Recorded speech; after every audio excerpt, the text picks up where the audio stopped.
So we need 4 things to have a minimal React app. We need an empty HTML element. We need React itself. We need a component. And we need to replace that element on the page with our component. So let's try to do those things. So in my HTML, I just need a single component that I can replace. Most commonly, you see this as a div with an ID of root. It doesn't have to be, but it usually is. Seems perfectly fine, so why mess with it? And that's all I'm going to do to my HTML. That's the whole thing.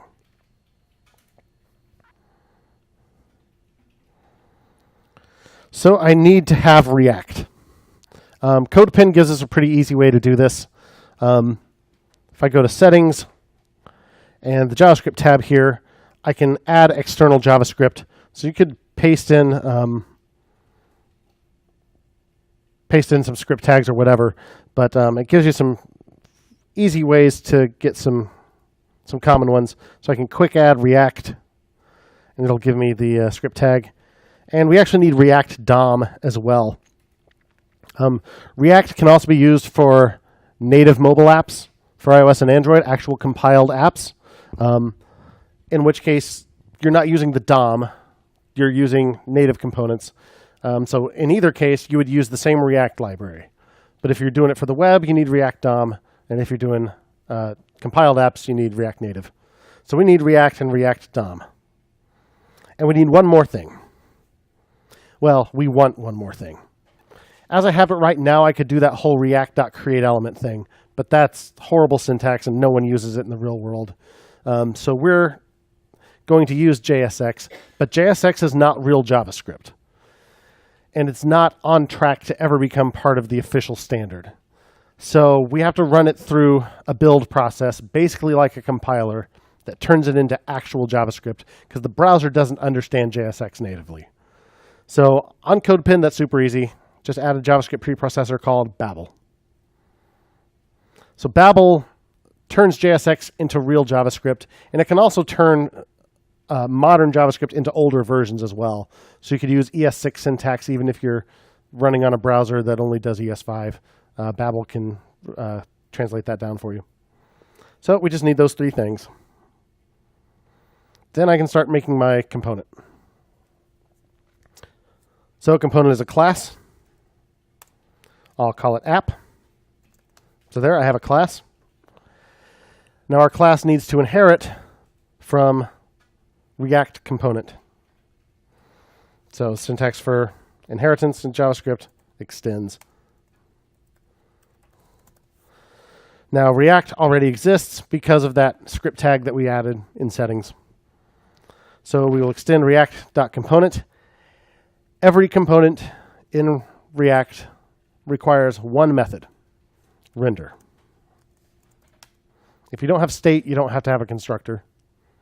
But you always have to have a render method. And the render method has to return a single React element. So it could return React.createElement, etc. Or it could just return a piece of JSX. So let's just put a JSX element there.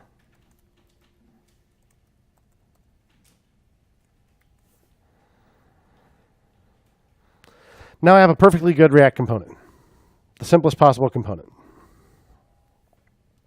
So just one more thing remains. We need to tell it to replace this actual element in the DOM with our React component. We do that with React DOM, which we also included. React DOM.render. And we have to tell it 2 things. First of all, we have to instantiate a React component here. So we'll put our app in there. So when you're creating a component, you're basically creating a custom element type, like a custom tag that you can then use inside other components, or you can use it here. Now, because this is syntactically closer to XML than HTML, every element has to have a closing tag. So since app doesn't actually have any contents, what we could do, that's interesting, is make, hello. is make a self-closing tag by just putting a single tag with a slash before the closing angle bracket. So that is how in JSX you would deal with like an image or a line break or some other kind of element that doesn't ordinarily have a closing tag, like an input.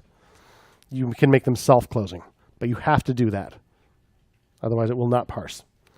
So we've told it what component. Now we tell it what from the page we need to replace. Document.querySelector hash root. Totally works. And there, I get my H1 on the page. So that is pretty much the simplest possible React component. And this is the only time we're going to access the DOM directly. There'll be no more query selector, none of that stuff. No more DOM manipulation. We're going to do it all in React. Questions so far? Yeah. We have React DOM.render and the first thing is app. Is that taking the class of app and putting it there? Yeah. It's basically creating an instance of that component. Yep. So when you create one of these components, you're basically creating a custom tag.